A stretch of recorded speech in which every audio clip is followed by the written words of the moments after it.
그래서 급여 압류를 했더니 연락이 왔어요. 욕을 하면서 너 나 쪽팔리게 해서 회사 못 다니게 하려고 이러는 거냐고, 네가 그렇게 하면 양육비를 받을 수 있을 거라고 생각하냐고.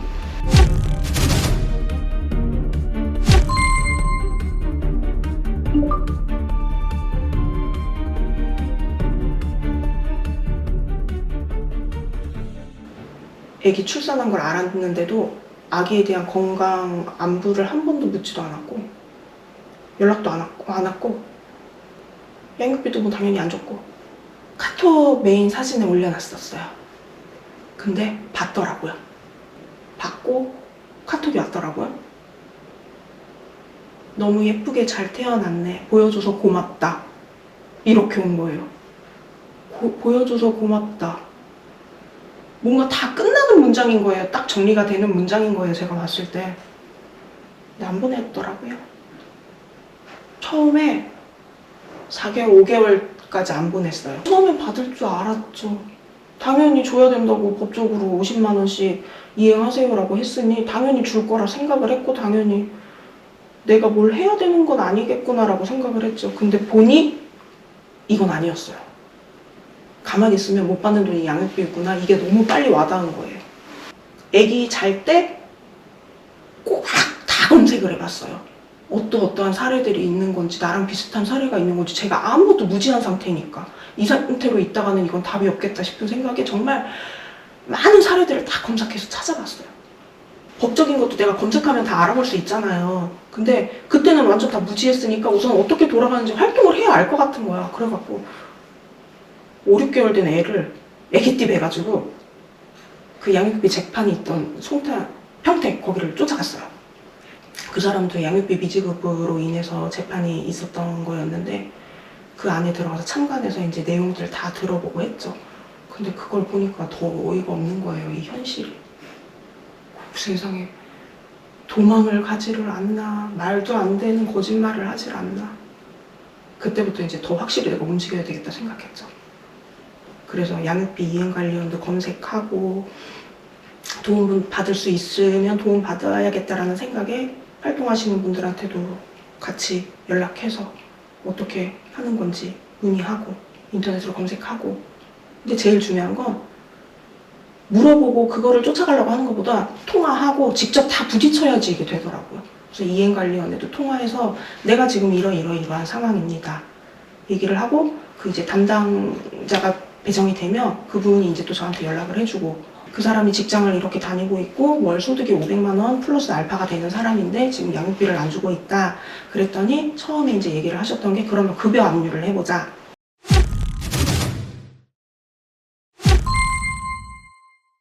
그래서 급여 압류를 했더니 한 달 조금 지났나? 안 됐나? 그 정도 됐어요. 그랬더니 연락이 왔어요. 나를 차단하고 무시했던 사람인데 연락이 와서는 욕을 하면서 너 나 쪽팔리게 해서 회사 못 다니게 하려고 이러는 거냐고, 네가 그렇게 하면 양육비를 받을 수 있을 거라고 생각하냐고 욕을 하면서 오는 거예요. 그러더니 하루 이틀 3일 이렇게 지났는데 한꺼번에 그 밀린 돈을 다 주는 것도 아니고 50만 원, 50만 원, 50만 원, 50만 원 이렇게 나눠서 이렇게 며칠에 거쳐서 주더라고요. 그러고 나서도 미지급된 건 이제 줬어요, 5개월치를.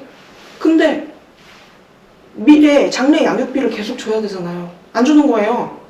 미지급된 거, 급여 압류된 것만 주고. 어라? 이거 아닌데? 그러니까 그것도 크게 두려워하지 않는 것 같은 거예요. 법적으로 뭐 소장이 날아가거나 뭐 압류를 하거나 이것도 크게 두려워하지 않는 거예요. 당장 발등에 불 떨어지면 그냥 불 끄듯이 그렇게 행동을 하는 것처럼 느껴지는 거예요. 그래서 이제 그때부터 문자를 보내기 시작했어요. 상대가 보든 안 보든, 답장이 오든 안 오든 꾸준하게 문자를 보냈어요. 그 달 양육비가 미지급이 되면 양육비가 미지급되었습니다. 매월 10일은 양육비를 이행하는 달입니다. 그렇게 해서 양육비 지급을 촉구합니다. 그 문자를 매달 보냈어요. 안 들어오면. 그리고 들어오면 솔직히 말하면 너무 괘씸하고 화가 나서 들어오면 당연히 줘야 되는 거니까 나는 받아야지 그냥 그러고 말았어요. 근데 이제 활동하시는 분들의 어떤 사례들이나 이제 또 조언을 해주시는 것들 중에 하나가 그래도 눈에서 멀어지면 더 안 줄 수도 있으니 양육비를 받았으면 아이가 이렇게 잘 크고 있다 이렇게 사진이라도 한번 보내주고 그리고 아이한테 쓰여지는 돈이니 잘 이행하길 바란다 그렇게도 얘기를 해주면 도움이 될 거다 그런 조언도 이제 얻었죠. 정말 죽기 살기로 마음 같아서는 아예 보여주고 싶지 않았어요. 근데 그건 제 감정이잖아.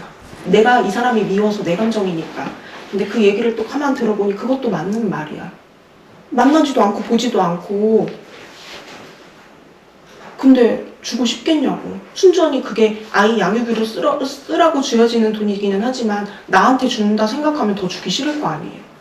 그래서 정말 싫은 마음 부여잡고 아이 사진도 보내주고 그리고 사진 보내주면서 아이한테 보내준 양육비 아이한테 지금 의식주에 필요한 돈으로 잘 사용되고 있습니다. 그렇게 문자도 보내주고 근데 솔직히 말하면 촉구 문자를 보내도 혹은 그렇게 아이에 관련된 사진이랑 잘 지내고 있다는 문자를 보내도 저를 차단한 상태라 그 사람이 보지는 않아요. 계속 숫자 1이 안 사라지는 상태예요. 근데 보든 안 보든 그거는 이제 저 양육자가 해야 될 일이다라는 생각이 드는 거지. 그 급여 압류하고 나서 이제 받았잖아요. 근데 그러고 나서 또 미지급이 됐어요. 근데 미지급이 된데 그것도 또 가만히 있으면 안 주니까 이행명령을 또 해달라고 했어요. 이행원에다가. 이행원에서 이제 이행명령을 해주셨어. 근데 그것도 처음에 좀 답답했던 게 뭐냐면 미지급금을 많이 쌓아야지 이행명령을 해서 그걸 뭐 분할로 받게끔 결과를 받던지 아니 근데 이 작은 돈 좀 안 주는데 큰 돈을 가지고 그렇게 쌓아놓으라는 게 말이 되냐. 애한테 맨날 들어가는 돈이 있는데 저는 그렇게까지는 못 기다리겠습니다. 지금 3회가 미지급된 상태인데 되든 안 되든 어떤 결과가 나오든 우선 해주세요. 그래서 이제 이행명령을 진행을 하게 된 거죠. 소장을 받으면 한 번에 다 주진 않더라도 그것도 또 나눠서 줘요. 뭐 50만 원, 100만 원 이런 식으로 또 나눠서 또 보내요. 근데 이게 반복인 거예요. 장래 양육비랑 사실상 같이 줘야 되는 거잖아요. 미지급이랑 그달 양육비랑 미지급된 양육비랑 같이 줘야 되는데 또 미지급된 것만 줘. 네, 깔아놓고.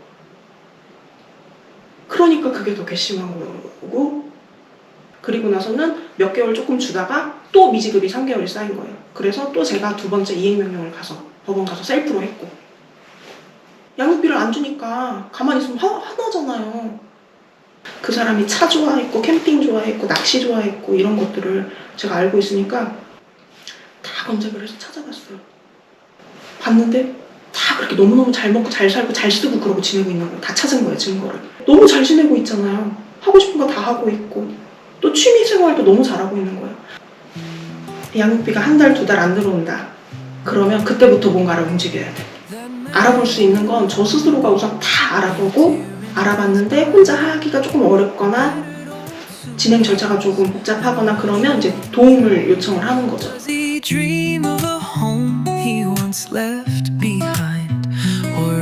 뭐 가정을 꾸리고 살든 뭐를 하든 진짜 저는 솔직한 마음으로 너무 잘 살아서 승승장구해서 진짜 잘 살았으면 좋겠어요. 그래서 아이 양육비 한 달에 50만 원씩 주는 거 별거 아닌 돈인 것처럼 그냥 촉촉촉 잘 주게 진짜 잘 살았으면 좋겠어요.